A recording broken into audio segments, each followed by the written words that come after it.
Sim! Eu sou o professor Bairros e no tutorial de hoje nós vamos ver...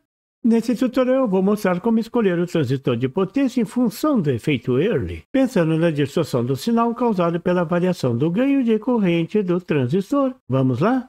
O efeito Early mostra que o transistor, na verdade, não é tão linear como a gente desejava. Isso devido à variação do ganho de corrente. A variação do ganho pode ser modelada acrescentando uma resistência de saída interna do transistor, uma resistência colocada entre o coletor e o emissor do transistor, a resistência de coletor intrínseca do transistor, o RO, no modelo. O valor da resistência de coletor intrínseca é igual à tensão Early dividido pela corrente de coletor. A tensão Early é a tensão no foco de todas as retas geradas pela inclinação da curva de transferência do transistor. No transistor ideal, a relação tensão coletor-emissor e a corrente de coletor é linear, uma reta. Na prática, ela apresenta essa inclinação, uma falta de linearidade. A tensão Early varia de 50 volts a 150 volts. Para os transistores amplificadores de alto ganho, pode ser estimado em 100 volts. O efeito dessa inclinação, dessa falta de linearidade, é que se o transistor está trabalhando com um amplificador, o sinal AC vai sair distorcido. Eu já fiz um vídeo mostrando os detalhes desse defeito do transistor e está na descrição desse tutorial. Sugiro que você dê uma olhada para aproveitar melhor esse conteúdo. Esse efeito é muito importante nos transistores de potência, então poderá servir de parâmetro para a escolha do transistor. Uma forma de ver a variação do ganho é usando as curvas de variação do HFE em função da variação da corrente de coletor, que consta em todos os datasheets dos transistores de potência. Se você olhar somente para os parâmetros máximos de um transistor de potência, você não vai ver grandes diferenças entre os transistores usados na saída de potência dos amplificadores e os transistores comuns, cuja principal aplicação é como chave. Veja o exemplo dos transistores da figura. Você dificilmente vai encontrar um TIP 41 ou TIP 42 num amplificador de qualidade, mas o 15032 e o 15033 sim. Então onde está a diferença? Se eletricamente não tem grande diferença.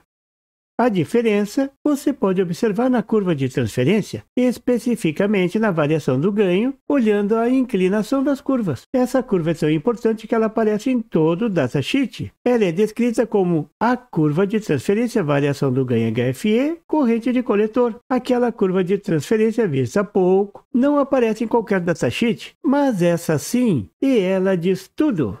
Observe que no TIP 41 e TIP 42, o ganho varia violentamente com a variação da corrente. É exatamente isso que o efeito Early salienta. E é exatamente essa variação que torna esse transistor ruim para aplicações de amplificadores de potência. Isso pode ser dito de outra forma. Esse transistor é pouco linear, por isso vai distorcer o sinal.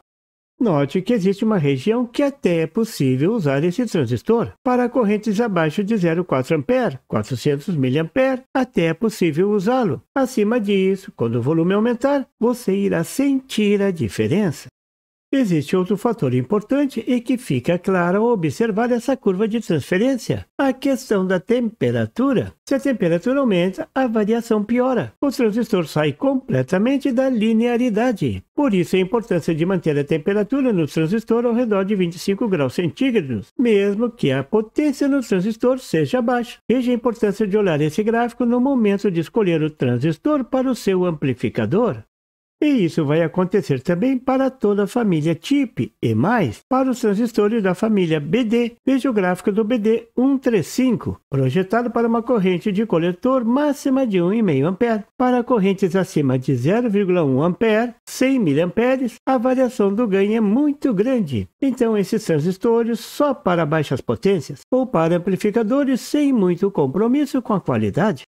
Agora veja a curva de transferência para os transistores 15032 e 15033. Observe que a curva é plana na maior parte do gráfico. A 25 graus centígrados você poderá usá-lo tranquilamente até 2 A com alta linearidade. Bem, a corrente ainda é baixa. Esses transistores podem ser usados sozinhos assim para amplificadores da ordem de 20 watts, mas alta qualidade de som, ou ainda como driver para transistores maiores. Essa é a sua principal aplicação. Claro que eles podem ser associados em paralelo, mas isso é outra história.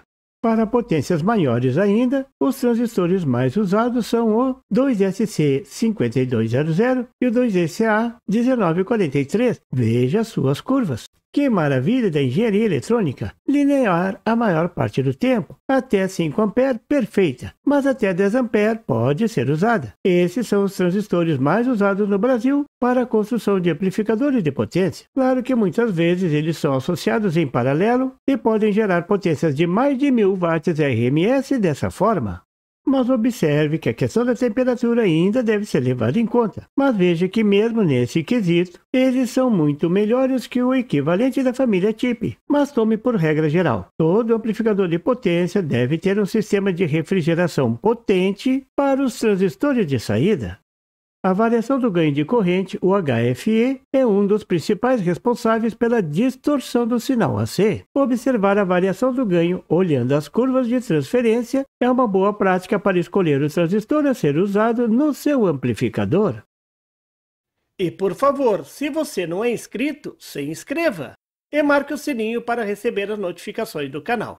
E não esqueça de deixar aquele like e compartilhar para dar uma força ao canal do Professor Bairros. E não tem site? Tem sim!